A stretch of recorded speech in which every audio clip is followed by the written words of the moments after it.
My name is Mohammed Ali, I'm an artist and I'm also an artistic director of an arts organisation called Soul City Arts. My working week can really be quite, broad really, in terms of where I am and what I do, and that's what I enjoy. I never really enjoyed sitting in one place behind a screen. Multidisciplinary when it comes to the arts, so whether it's painting or working digitally, or crafting something from wood or doing a theatre piece, helps me broaden my understanding of the world we live in. But being just a studio as a kind of a bit of a recluse has never been something I enjoy doing all the time. Then there's the organisation, in the sense that maybe a few days in the week I will dedicate to as the artistic director, so it might be creating the buzz and the energy that's needed for the organisation to thrive. The vision of the organisation was about bringing some soul into the city and a creative expression in the heart of the places where people play, work and live. Why is art kind of restricted to certain places,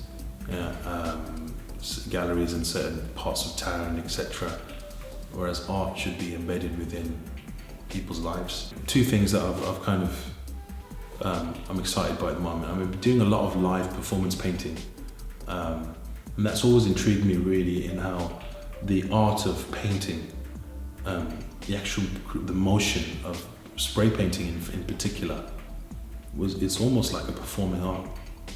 I realised that there's something poetic about the movement of the painter, of how the big sweeps and the strokes, and that kind of really, led to me exploring a lot of theatre, of how live painting can take shape. That's important, developing that, creating that, and something that recently I've been working on was a project that kind of responded to, it was interfaith work. It was kind of dealing in the city of Birmingham and the post kind of Trojan horse, where we heard about a lot of in the media about schools. And so as a response to that, we created a visual arts exhibition together, but let the art do the speaking. Let's get some real art on the street corners, out in the communities where the art doesn't exist. And that's kind of what I've been focusing on. I wasn't I probably wasn't the best student at school. I was an artist. Back then I was always an artist, I was a creative. So, the arts department wasn't the best, and it probably didn't get the best funding, and it just felt like we were just dossers on the art course, if you like, in the art A-level and art GCSE. Going to school, I was probably a little bit insecure about my upbringing. We went from a wealthy background, from a working class background, and I was very conscious about that, and I probably was quite insecure about it as well, and I was desperately trying to be something that I wasn't, if I look back and reflect. And I'd say I lost myself, and there was a kind of a re-awakening, if you like, at a point where it really was like, I was trying to be something I wasn't, and now it's time to show people, say this is who I am. And I think that has a massive impact on how I work today. I think when I was 16, which was about 20 years ago now, I painted a mural in a community centre outside of it, and I was paid for it. And I remember thinking, I do this anyway to be able to be paid to put a bit of colour on a wall, which is like, this is my passion. It was exciting. And I suppose that was the beginning really for me I realised that I had a skill. I didn't have much skill, I was quite insecure. I didn't have much skill, but I realised that this tool, this spray can, I was able to do magic with this thing that others couldn't. And people would look to you like you were some kind of magician, because it's like, wow, look what he's doing with that thing. So I realised, I suppose, at that moment, when someone actually said, I'll pay you for it, as a 16-year-old, you're like, hey, this is exciting. So, yeah, I think from that moment onwards, I realised that we have skill, we have talent, and perhaps, I always say that sometimes we don't realise we have this knowledge here. and this ability to do something that is unique to you, that is actually a commodity, that is something that people will pay for. I did a degree in multimedia design, which kind of was ideal for me because I was always someone who's interested in just communication through the arts in whatever forms they are. One might say, you know, you couldn't decide, so you just went for this broad degree that covers everything. It wasn't about that. I actually had this desire to have this, to communicate across different mediums, you know, it excites me. So doing this degree at university, it kind of was, looking back, you know, it was exactly what I wanted to do. It helped me understand the broader, you know, disciplines of art forms, and I was able to kind of explore my skills across all of that.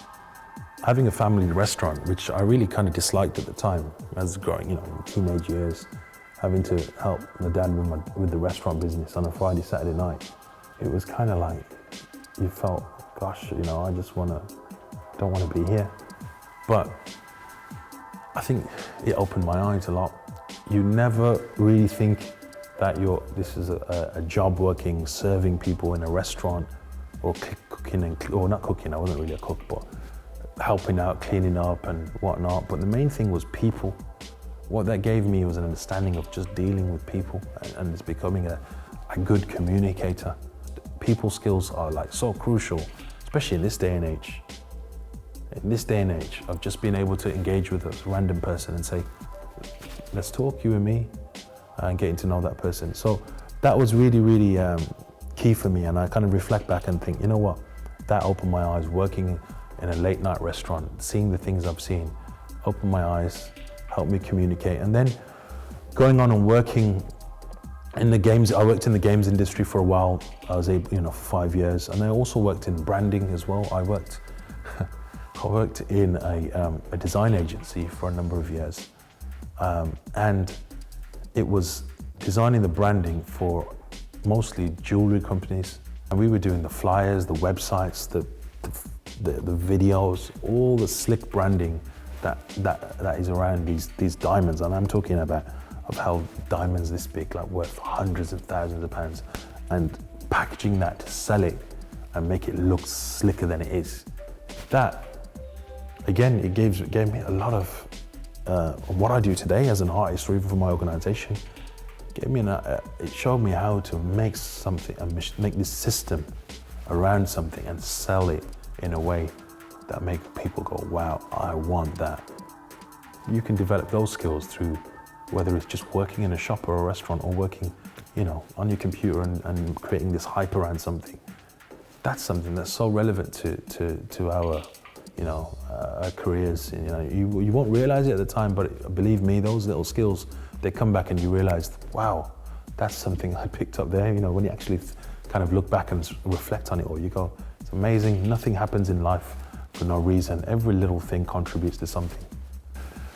My family have been, it's incredible. I think that I hear of many families perhaps that might, and parents in particular, that might not support the journey or the career of the creative industry. You know, and I'd hear many parents talk about, oh, you know, get a proper job and get, you know, become a doctor, a lawyer, solicitor, or an architect, or something that is a high-paid profession. And I think it's sometimes a tragedy to hear that people weren't able to pursue their passions, because you can make a career out of it. Of course you can. So I'm glad, I'm fortunate that my family have never really denied me. I mean, I wouldn't say they've kind of, I come from an artistic background where my parents were like, hey, you know, completely support me in that sense, but they let me decide what I want to do. And I knew deep down they'd be happy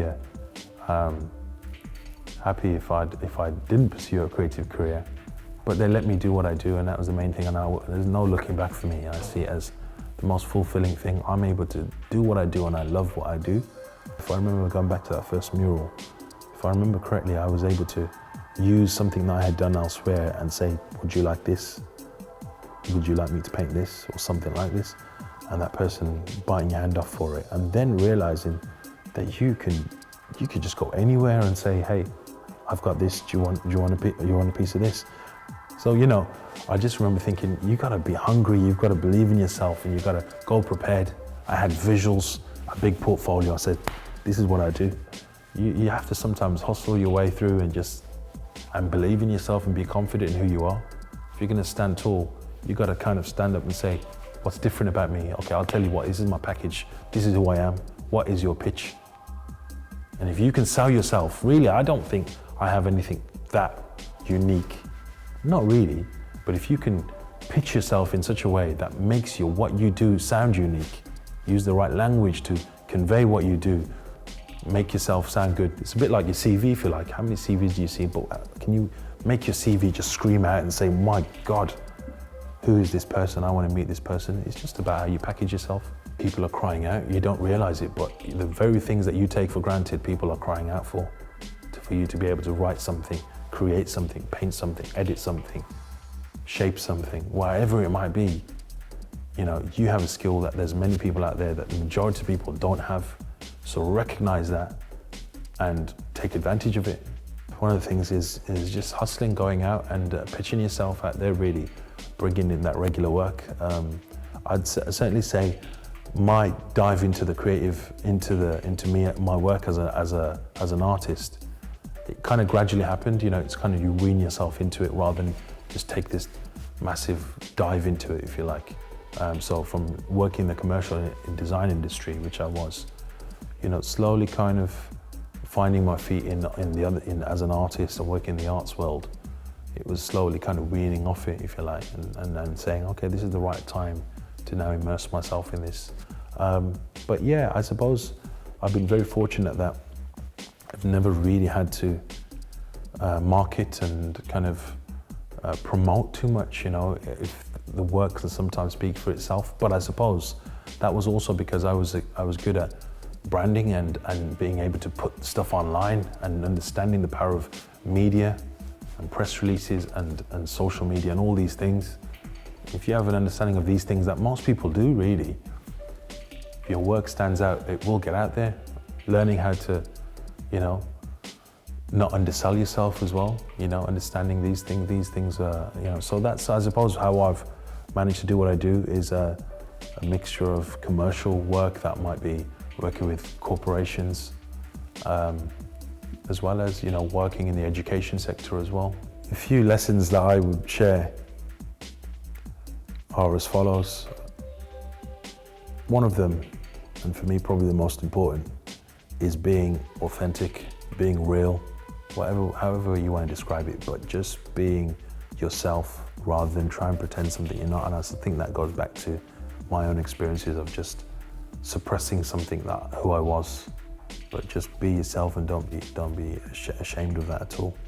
Recognizing your skill set, recognizing who you are, what value, what can you offer the world. You know, sometimes we take it for granted. You're in your head, we got all these things that make up who we are, but actually just saying, okay, extract those things that you can offer. Who are you and what do you have to offer the world that no one else has right now? And if you don't have it, you will have it. You just don't realize you have it. Yeah. Package it the right way. You say, this is who I am and this is what I'm going to bring to the world.